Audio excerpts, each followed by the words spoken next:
আসসালামু আলাইকুম, আলহামদুলিল্লাহ, দরুদ ও সালাম রাসূলুল্লাহ সাল্লাল্লাহু আলাইহি ওয়াসাল্লামের প্রতি। মহান আল্লাহ আমাদের অনেক নিয়ামত দিয়েছেন। সেই নিয়ামতের মধ্যে আমরা বসবাস করে আমরা আল্লাহর শুকরিয়া আদায় করি এবং আল্লাহর কাছে আমাদের কৃত ভুল ত্রুটির জন্য ক্ষমা প্রার্থনা করি। এটাই হলো আল্লাহর বিধান। আমরা ভুল করব এবং আল্লাহর কাছে ক্ষমা চাইব এবং আমরা আল্লাহর দ্বীনকে এই জমিনে প্রতিষ্ঠা করার জন্য সর্বতোভাবে চেষ্টা করে যাব।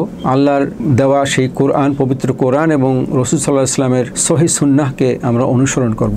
আমরা বিভিন্ন সময় দেখা যায় যে আমরা বিভিন্নভাবে কিছু কিছু বিষয়ে মতবিরোধ করে আমরা অনেক ধরনের ফিতনা ছড়িয়ে থাকি। আমাদের এই যে রবিউল আউয়াল মাস, এই মাসের তাৎপর্য নিয়ে অনেক ধরনের মতপার্থক্য আমরা দেখতে পাই। এই রবিউল মাসের যে বড় তাৎপর্য সেটা হলো যে রাসূল সাল্লাল্লাহু আলাইহি ওয়াসাল্লাম এই রবিউল আউয়াল মাসে তিনি হিজরত করেছেন মক্কা থেকে মদিনায় এবং এই হিজরতের মাধ্যমেই ইসলামের বিজয়ের দ্বার উন্মুক্ত হয়েছিল।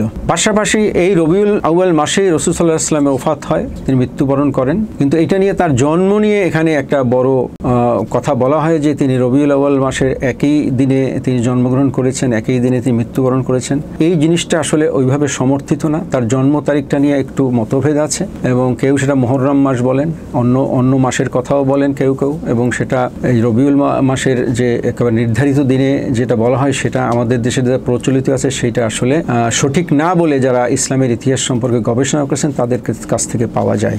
এক্ষেত্রে আমাদের যেটা করণীয় সেটা হলো রাসূল সাল্লাল্লাহু আলাইহি ওয়াসাল্লামের হিজরতকে যেমন আমরা একটা খুশির বিষয় হিসেবে দেখি, পাশাপাশি ওনার ওফাতকে আমরা কিন্তু একটা কষ্টের বিষয় হিসেবে দেখি। যে উনি যখন মৃত্যুবরণ করেন তখন কিন্তু সাহাবীদের অবস্থাগুলো যদি আমরা চিন্তা করি, তারা যে কিভাবে পাথরের মতো হয়ে গেছিলেন এবং তাদের মধ্যে অনেকে শোকে এমনভাবে মুহ্যমান হয়ে গেছিলেন যেটা আসলেই ইতিহাস যেভাবে বলে সেটা আমাদের স্মরণ করার বিষয়। সুতরাং এই রবিউল আউয়াল মাসে দেখা যায় যে অনেকেই এটাকে একটা উৎসবে পরিণত করেন। মিলাদুন নবী নামে একটা জিনিস আমাদের দেশে প্রচলিত আছে, যেটা আসলে ইসলামে সাহাবাদের যুগে, তাবেঈদের যুগে, তাবেঈনদের যুগে এরকম মিলাদুন নবী পালনের কোনো রেওয়াজ ছিল না, যেটা আমাদের দেশে চালু হয়েছে। সুতরাং আমরা এই সিরাতুন নবী রাসূল সাল্লাল্লাহু আলাইহি ওয়াসাল্লামের জন্য আমরা এই রবিউল আউয়াল মাসে আমরা বিভিন্ন ধরনের ওয়াজ নসিহত এবং দ্বীনের দাওয়াত দেব এবং সেখানে প্রকৃত ইতিহাস আমরা তুলে ধরব এবং আল্লাহ রসুল এই যে হিজরত করেছেন, কিভাবে হিজরত করেছেন, কি বিপদ আপদ মুসিবতের মধ্য দিয়ে এবং আল্লাহর আসমানি সহায়তা নিয়ে তিনি যে মদিনায় কিভাবে পৌঁছলেন এবং সেখানে মানুষের কিভাবে সম্বর্ধনা পেলেন, এই জিনিসগুলো যেমন একদিকে একটা আনন্দের এবং খুশির বিষয়, পাশাপাশি এই দিনে এই রবিউল আউয়াল মাসেই তিনি ওফাত লাভ করেন সেটাও আমাদের একটা কষ্টের বিষয় এবং আল্লাহ তাআলা তার দিনকে পরিপূর্ণ করেই তার কাছে নিয়ে গিয়েছেন। সুতরাং এটাকে আমাদের আল্লাহ নির্ধারিত কোনো বিষয়কে আমাদের সহজভাবে মেনে নেওয়াটাই হলো ঈমানের দায়িত্ব।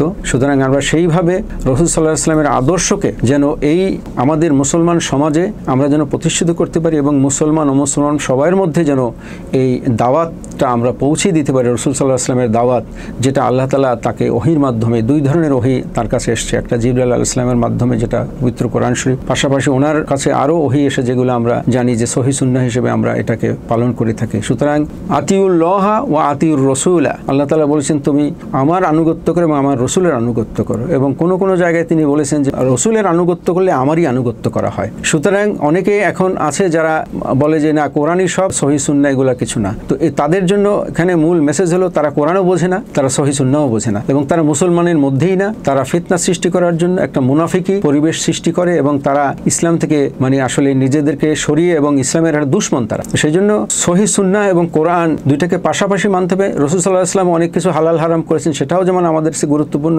আল্লাহ তাআলা কোরআনে হালাল হারাম করেছেন, সেটাও আমাদের কাছে গুরুত্বপূর্ণ। রাসূল সাল্লাল্লাহু আলাইহি ওয়াসাল্লাম আমাদের যে নির্দেশনা দিয়েছেন সেগুলো পালন করা আমাদের জন্য গুরুত্বপূর্ণ। আল্লাহ তাআলা যে নির্দেশনা দিয়েছেন, যে জিনিসগুলো আমাদেরকে অবশ্য পালনীয় করতে বলেছেন এবং যেগুলোকে আমাদের জন্য হারাম হালাল করেছেন সেগুলো আমাদের পালন করা অবশ্য কর্তব্য। সুতরাং এই দুইয়ের সমন্বয় হলো ইসলাম। এই ইসলামকে পালন করতে হবে এবং এই রবিউল আউয়াল মাসে আমাদের এই দিনের প্রচারটা করতে হবে যেন সহিভাবে আমরা দিনকে পালন করতে পারি, দিনকে জানতে পারি, দিনকে মানুষের মাঝে ছড়িয়ে দিতে পারি। মহান আল্লাহ তাআলা আমাদেরকে সে তৌফিক দান করুন, আমিন।